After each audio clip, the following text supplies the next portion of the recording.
పెద్దవాళ్ళు ప్రతి ఒక్కరు చాలా నాకు ఒక భరోసాని ఇచ్చిండ్రు, నాకు ఒక ధైర్యాన్ని ఇచ్చిండ్రు, నమ్మకాన్ని ఇచ్చిండ్రు. నేను ఇంకా చచ్చిపోయే వరకు ఇదే ఫీల్డ్ లో ఉంటా అని నేను ఈ రోజు బల్ల గుర్తి చెప్పగలిగినటువంటి ఒక ధైర్యాన్ని ఇచ్చిండ్రు. కాబట్టి మీ అందరికి చాలా చాలా చాలా చాలా థ్యాంక్స్. ట్రోల్స్ ఈ రోజు స్టార్ట్ అయినాయి కావు, నాతోనే స్టార్ట్ అయినాయి కావు, నాతో ఎండవాలని నేను అనుకుంటున్నా. దానికోసం నేను ఫైట్ చేస్తానని మాటిస్తున్నా. సావిత్రిబాయి పూలే నుంచి మొదలుకొని ఏదో ఒక రూపంలో మొదలైనవి. ఆ రోజు రాళ్ళిగ్గిన వాళ్ళు ఈ రోజు బూందులిగ్గుతున్నారు. నిజానికి అందరికీ తెలిసో తెలియదో, నేను 2 ఏళ్ల క్రితం మొదటి వీడియో చేసినప్పటి నుంచే లకారాన్ని నాకు బిరుదుగా తీసుకున్నా. ఆ రోజు నేను రెడ్ లైట్ ఏరియాల పోయినా, లారీలు ఆపినా, లారీల దగ్గర పడుకున్నా. నేను ఆ రోజు 2 ఏళ్ళు అయిపోయింది. ఇప్పుడు మనం 2nd యానివర్సరీ జరుపుకుంటున్నాం అనుకుంటే నాకు అస్మాక విషయంలో చాలా బాధ ఉంది. ఎందుకంటే ఆమెకి అడిషనల్ ట్రోల్స్ ని మాత్రమే మతాన్ని కూడా ఫేస్ చేయాలి, మతోన్మాదాన్ని కూడా ఫేస్ చేయాల్సి వస్తుంది. సరే, నేను ఉస్మానియా యూనివర్సిటీ జర్నలిజం స్టూడెంట్ గా చాలా రోజుల నుంచి ఆల్రెడీ క్వాలిటేటివ్ రీసెర్చ్ అనేది చేస్తున్న ట్రోల్స్ మీద. దాని మీద నేను ఒక నిర్దిష్టమైనటువంటి ప్రణాళికను రాస్తున్న సందర్భంలో ఈ ఫోటో నా కళ్ళబడింది. అందుకు నేను ఫీల్ అవుతున్నా. ఎందుకంటే అరే ఈ 3-4 రోజులు నేనేం పనులు చేయలేకపోయినా కదా, నా వర్క్ కి, నా బ్యాక్గ్రౌండ్ వర్క్ కి ఇది కొంచెం ఆటంకం అయ్యింది అనేటటువంటి బాధ తప్ప నేను ఎక్కడ తగ్గలేదు, నేను ఆగట్లేదు. ఈ 3 రోజులు నా ఫేస్బుక్ లో, నా యూట్యూబ్ లో పోస్టులు, వీడియోస్ రాలేవు అని సంతోషించే వాళ్ళకి 3 రోజుల నుంచి నేను ట్రోలింగ్ కి గురైనా. మార్పింగ్ దగ్గరే ఆగలేదు. 3 రోజుల నుంచి నేను లకారాలకు గురైనా. ఎక్కువగా నన్ను ట్రోల్ చేసే వాళ్ళు జనసేన, బీజేపీ, ఆర్ఎస్ఎస్ వాళ్ళు ఉంటున్నారు. ఇక నేను ఎమోషనల్ గా మాట్లాడాలనుకుంటే నేను ఎమోషనల్ అవ్వను. బట్ మీకు ఎమోషన్స్ ని గుర్తు చేస్తా.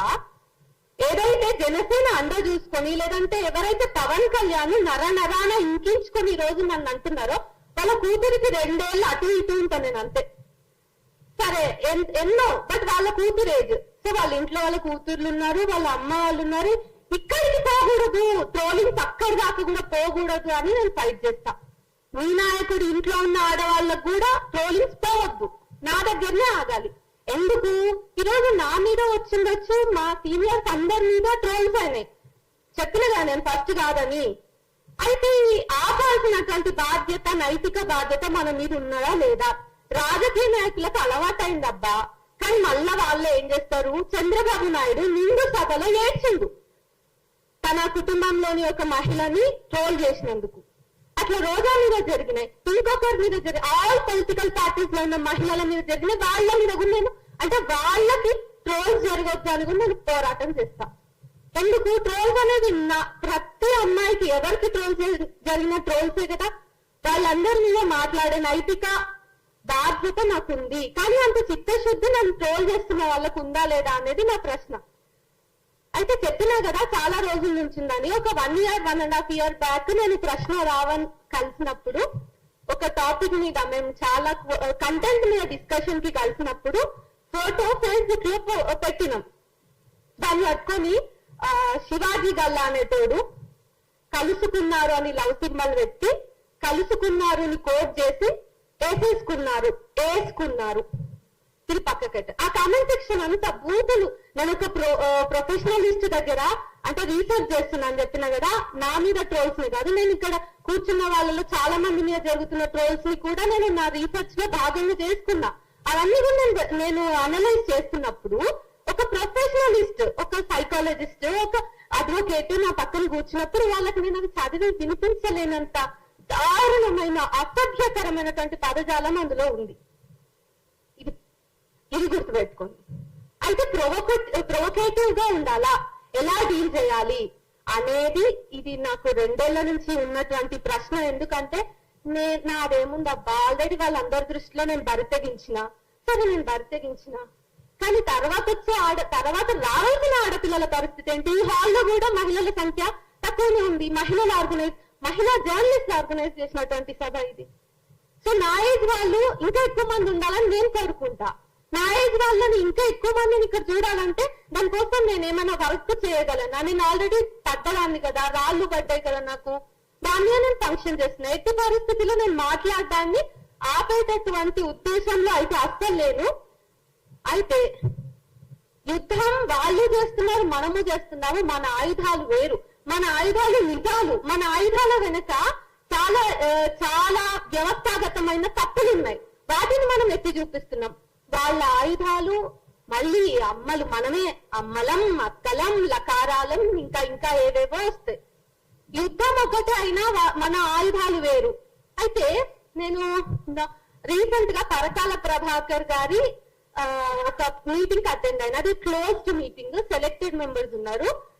ఎస్ఐఆర్ మీద జరిగిన మీటింగ్ అది.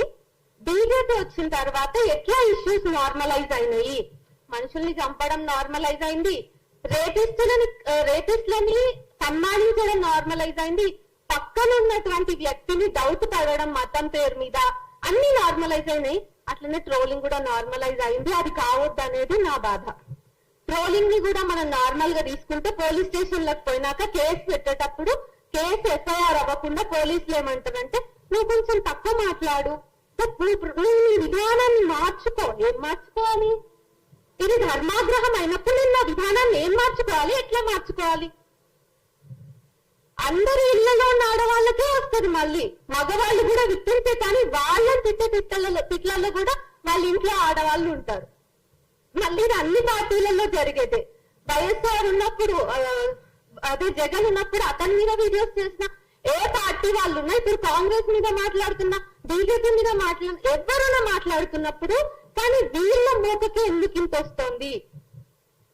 ఆర్గనైజ్డ్ గా జరుగుతుంది అని చాలా మంది చెప్పిండ్రు, నేను ఒప్పుకుంటా. కానీ ప్రొవోకేటివ్ గానే రెస్పాండ్ అవ్వడం ట్రోల్ కి ట్రోల్ సమాధానం కాదు అని నేను అనుకుంటున్నా. ఎందుకంటే వాళ్ళతో వ్యవస్థ ఉంది, వాళ్ళు పెడితే కేసు తొందరగా ఎఫ్ఐఆర్ అవుతుంది. వాళ్ళు పోలీస్ స్టేషన్ కి తిరగకుండానే ఎఫ్ఐఆర్లు అవుతాయి. మనలాంటి వాళ్ళము ఒక 3 రోజులు పోలీస్ స్టేషన్ కి వెళ్తాం, అక్కడ ఏమేమి టాపిక్స్ వస్తాయంటే తగ్గించుకోవచ్చు కదా, కొంచెం నీ కంప్లైంట్ లెటర్ లో మార్చు, కొన్ని పదాలు మార్చు, ఇది తీసేయి, నా కులం అడ్డం వస్తాయి, మళ్ళీ ఇట్లా మల్టిపుల్ ఆస్పెక్ట్స్ అడ్డం వస్తాయి. మనం ఏమైనా చేయాలంటే వాళ్ళకి వ్యవస్థ వాళ్ళ చేతుల్లో ఉంది కాబట్టి మనం ట్రోల్నే వాళ్ళకి అంటే ప్రతిదాడిగా ట్రోల్నే మనం తీసుకుంటే మనం ఫెయిల్ అవుతాం. వాళ్ళ దగ్గర వ్యవస్థాగతమైనటువంటి బిల్స్ అవి కూడా ఇన్ఫాక్ట్ రాజ్యాంగానికి సంబంధించినటువంటి సంస్థలు కూడా వాళ్ళ చేతుల్లోనే ఉన్నాయి కదా. కాబట్టి మనం ట్రోల్ ని ఎప్పుడు కూడా పెట్టొద్దు. అండ్ ఇంకొకటి ఏంటంటే డెమోక్రాటిక్ స్పేస్ పోతుంది అనేది నా బాధ అంతా. నన్నేదో అంటున్నారు అంటే కాదు. ఇప్పుడు నేనైనా వాళ్ళైనా నేను ఒక డైలాగ్ పెట్టినా, నేను ఒక చర్చ పెట్టినా, మోదీ వైఫల్యాలు, సరే నేను ఒకటి చెప్తా, మీరు మాట్లాడండి, అభ్యంతరాలు ఉన్నాయా? మోదీ వైఫల్యాలని ఇగో ఇది నువ్వు అబద్ధం చెప్పిన అమ్మా, ఇగో ఇది ప్రూఫ్, లేకపోతే ఇది తప్పమ్మా, నువ్వు సరి చేసుకో అని చెప్పాలి. నేనేదో చేసుకుంటా, నేను రీసెర్చ్ ఇంకా గట్టిగా చేస్తాను. నెక్స్ట్ టైం చేసే వీడియోలో ఫ్యాక్ట్స్ ని పట్టుకొని వచ్చే ప్రయత్నం చేస్తా. కానీ లకారాలు ఎందుకు వస్తున్నాయి? కొన్ని ఇయర్స్, ఒక 2 years బ్యాకే నలుగురు ఉంటాం. రఘు అన్న ఉంటారు, తులసి అక్క ఉంటది, ప్రశ్న రావని ఉంటారు, నేనుంటా. మా నలుగురు ముఖాలు ఉంటాయి, మాకు మొండాలు ఉండవు. కుక్క ఉంటది, కుక్క. కొన్నిసార్లు అవి గొర్రెలు అవుతాయి. అదే వాళ్ళు ఇష్టమైనటువంటి జంతువుల శరీరాలంతా మావైతాయి.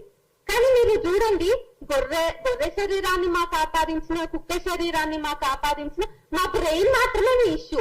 మా బ్రెయిన్స్ మీ ఇష్యూ, కానీ మా బ్రెయిన్స్ అసలు చచ్చిపోవు కదా. సో ఎప్పుడు విప్లవశ్రీ ఒక్కటే ఉండదు, స్టేజ్ మీద ఇంకా చాలా మంది రావాలి. వాళ్ళందరి కోసం నేను ఆల్రెడీ చెప్పినట్టుగా ఒక యూనివర్సిటీ స్టూడెంట్ గా క్వాలిటేటివ్ రీసెర్చ్ చేస్తున్నా. కాబట్టి ఈ రోజు నా కోసం మీరు ఎట్లా నిలబడ్డారో, ఆ రీసెర్చ్ లో భాగంగా నేను తర్వాత తీసుకునే కార్యాచరణలో, నేను చేసే ఒక పోరాటంలో పెద్ద మాటలు అనిపించినా నేను సెటప్ అయిపోయినాను. నాకు ఓకే ఇదంతా, నాకు ఇవ్వండి ఈ ట్రోల్ అంతా, బట్ తర్వాత వాళ్ళని మేమేమి అసభ్యకరంగా మాట్లాడమనే మాట నాకు ఇస్తారా? ఎవరు ఇవ్వరు కదా. అండ్ ఇంక్లూజివ్ గా రీసెంట్ గా సిజేపీ మీటింగ్ జరిగినప్పుడు, ఢిల్లీలో జరిగినప్పుడు కొన్ని ఫొటోస్, ఎల్జీబీటీ కమ్యూనిటీ వాళ్ళ ఫొటోస్ వాళ్ళు చులకనగా సర్క్యులేట్ చేస్తున్నారు. అంటే ఏంటి, అందరికీ హక్కులు ఉంటాయి అన్నప్పుడు ఆ ప్రొటెస్ట్ లో వాళ్ళకి భాగస్వామ్యం ఉండకూడదా? అండ్ ఇంకా ఎడిటింగ్స్, మార్కింగ్స్ అనే ఇంకా చాలా ఫొటోస్ కి జరిగినాయి. మీ దాకా ఒకటే వచ్చింది. ఇంకొక ఫోటోలో నేను ఎల్జీబీటీ కమ్యూనిటీకి చెందినటువంటి ఢిల్లీ ప్రొటెస్ట్ లో పాల్గొన్న వీరులు ఉన్నారు. నేను వాళ్ళని వీరులనే అంటా. సో మేము ఇద్దరం పక్క పక్కన కూర్చొని భుజాల మీద చేతులు వేసుకున్నట్టుగా ఫోటో ఉంది. నాకు అదేం అశ్లీలంగా అనిపించలేదు. నేను ఇంకా ప్రశ్నిస్తున్నా, మరే మేము డైరెక్ట్ గా కలిసి చర్చ చేసుకోకపోయినా మా ఇద్దరిని కలిపి నువ్వు ఎడిట్ చేసినావనే చూస్తా నేను. ఇక్కడ ఎవ్వరు కూడా ఇప్పుడు ముఖ్యంగా జెన్జీలో చాలా వాయిస్లు ఉన్నాయి. నేను 100 మంది పేర్లు చెప్పమనండి, జెన్జీలో ఉన్నటువంటి యాక్టివిస్ట్ల పేరు నేను చెప్తా. ఎవరైతే కమిటెడ్ గా వర్క్ చేస్తున్నారో నేను చెప్తా. సో వీళ్ళు కూడా ఏం భయపడరు. మీరు ఆర్గనైజ్డ్ గా మీ వెనుక వ్యవస్థలు ఉన్నాయి, మీ వెనుక చాలా చాలా పెద్ద వ్యవస్థలు ఉండొచ్చు. మా దగ్గర డబ్బులు లేకపోవచ్చు, కానీ మా దగ్గర నిజం ఉంది. మేము ఎంత దూరం అయినా సావడానికి కూడా సిద్ధంగా ఉన్నాము అనేది మేము మస్తు సార్లు చెప్పుకున్నాం. మళ్ళా రిపీట్ చేయాల్సినటువంటి అవసరం లేదు. అయితే ఈ పొలిటికల్ పార్టీస్ మాట్లాడాలి అని నేను కోరుకుంటున్నా. ట్రోలింగ్ అనేది మా సమస్యనే కాదు. మీరే అంటారు ఇప్పుడు ట్రోల్, ఈ విషయం ఏదైతే అవుట్రేజ్ వచ్చిందో నా విషయంలో నేను కూడా ఎక్స్పెక్ట్ చేయలేదు. నాకు రొటీన్ అయిపోయింది మార్పింగ్, ఈ ట్రోలింగ్ అనేది. నాకు లిటరల్ గా పొద్దున లేస్తే నేను అవే చదువుతాను. నాకు లకారంతోనే డే స్టార్ట్ అవుతుంది, ఎండ్ అయ్యేది కూడా అట్లనే ఎండ్ అవుతుంది. అయితే నాకు వచ్చిన బూతులకి మా ఫ్రెండ్స్ ఒక మీనింగ్స్ కూడా తెలియవు. సరే అవి నాకు తెలిసినాయి, సభాముఖంగా నేను చెప్పదలుచుకోలేదు, అవి అంత అసభ్యకరంగా ఉంటాయి.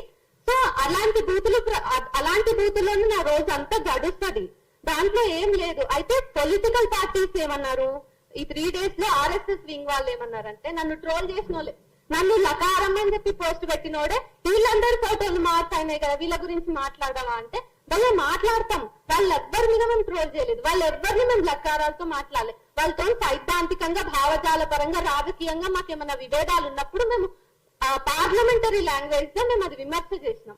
మేము ట్రోల్స్ చేయలేదు ఏనాడు, మేము ఏనాడు బూతులు తిట్టలేదు ఒకరిని పట్టుకొని. సో అది వాళ్ళు మర్చిపోతారు. సో ట్రోలర్స్ ఇప్పుడు ఏమైపోయిందంటే పోరాటం చేస్తున్న యోధులు అయిపోయింది. ఈ రోజు వాళ్ళు పోరాట యోధులు. వాళ్ళు ఈ 3 days లో నన్ను ట్యాగ్ చేసి పెట్టింది ఏంటిదంటే, మేము పోరాట యోధులం, నువ్వు ఫేక్ జర్నలిస్ట్, నువ్వు ఆన్ లిస్ట్. నేను ఏం ఆన్ చేసినా, నా బ్యాంక్ అకౌంట్స్ తీయండి, అంతా నేను ట్రాన్స్పరెంట్ గా ఉన్నా. నాలాగా చాలా మంది ట్రాన్స్పరెంట్ గా ఉన్నారు. సో మీరు ఒకసారి ఇవన్నీ కూడా పట్టించుకోండి. పొలిటికల్ పార్టీస్ ఖచ్చితంగా దీని మీద మాట్లాడాలి. వీలైతే నేను మిమ్మల్ని కూడా కలిసే ప్రయత్నం చేస్తా. పవన్ కళ్యాణ్ వరకైనా మనం పోదాం, కానీ ఈ ట్రోలింగ్ ని ఆపేద్దాం. తర్వాత నేను తీసుకునే కార్యాచరణలో నాకు హెల్ప్ చేస్తారు, నాకు మద్దతుగా నిలబడతారు. మనం అందరం కలిసి ట్రోలింగ్ ని తగ్గించడమో, వాళ్ళందరినీ ఏరివేయడమో, ఏదో ఒక సొల్యూషన్ ని తీసుకుందాం అని చెప్పేసి ఒక ఓపెన్ కాల్ ఇస్తున్నా. తర్వాత నేను ఏమైనా నిర్ణయాలు తీసుకుంటే సోషల్ మీడియాలో మీ అందరినీ రీచ్ అవుట్ అవుతా. Thank you so much. Sorry, నిమిషమ్మా. ఇందాక నారాయణ గారు ఒక్క నిమిషంలో కంప్లీట్ చేస్తాను. నారాయణ గారు మాట్లాడుతూ, నారాయణ అన్న 1,00,000 మంది ఉంటారు తమ్ముడు అంటే, అన్న ఒక్కరితో